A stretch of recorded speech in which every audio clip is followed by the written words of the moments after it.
So another series win for the Tigers, something that is phenomenal and exciting, and it moves them into a series, just a quick series, a 2-game series on Tuesday and Wednesday with the San Francisco Giants.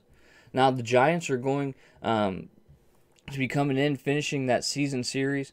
Like, we went out there for a couple of games earlier, and then now they're returning the favor and coming to Detroit for a couple of games, just kind of fitting them in. You do have a day game, or a night game, and then a day game. Game 1 on Tuesday is going to start at 7:10. Game 2 on Wednesday is going to start at 1:10. And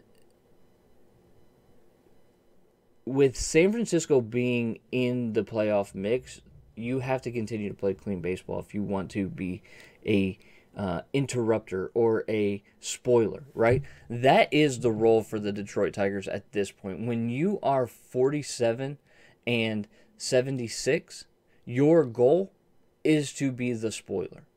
And you have the opportunity to be a spoiler for the San Francisco Giants. Make them lose a game. Make them lose 2 games. Shoot, sweep the series at home. It's possible, but there's some keys of how you could do that. Game 1 pitching matchup is going to showcase Carlos Rodon versus Drew Hutchinson. Now, Rodon is 11-6 with a 2.89 ERA on the season. He strikes out almost 11.5 batters per 9 innings. He's got a 291 batting average on balls in play, but he has an even better FIP than ERA, which means he's been pitching better than what his ERA would indicate at a 235. And Drew Hutchinson's been solid. He has given the Tigers 5 innings of solid pitching, keeping them in the game and doing what he needs to do to give the Tigers a fighting chance. Game 2 on Wednesday is going to feature Logan Webb, who also is 11-6 with a 3.08 ERA. He only strikes out about 7 per 9 innings, walks almost 2.5 per 9 innings. And he has a 3.29 FIP, so pitching just a little bit worse than what his ERA would indicate. And he's going to be facing off against Matt Manning, who is coming off a phenomenal outing against the Angels.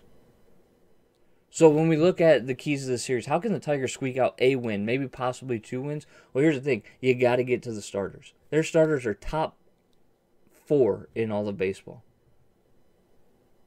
The rotation is a top 4 rotation according to Fangraphs. But their bullpen is a bottom 6 bullpen.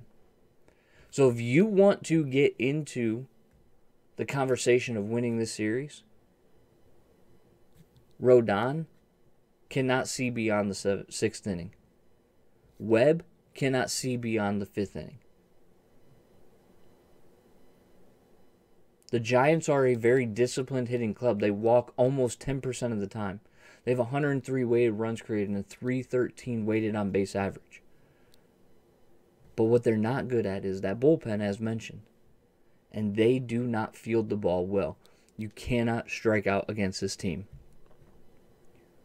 7 or less strikeouts, and you put your team in a position to win. 7 or less. If it goes over 7, the Tigers will lose. Because this Giants team is the worst fielding team in baseball. And if you want the opportunity to play spoiler, you want the opportunity to carry the momentum from the Angel series on and make sure that you are doing well, maybe giving the fans a little bit of a reprieve from the disappointment of 2022, put the ball in play. Make them field the ball because they're not good at it when they do. So it's going to be exciting. 2 games. Tuesday night, Wednesday afternoon, hoping that we can scratch out 2 victories, get a season, this would be a season series win over the Giants since we split with them back in San Francisco, and it will be, just a continuing on of the momentum from, the Guardian series was a decent series, had a chance to win it. The Angel series was a good series. Let's keep that momentum going. I'ma get it, you know I be on the one. Yeah. You know I be on the one.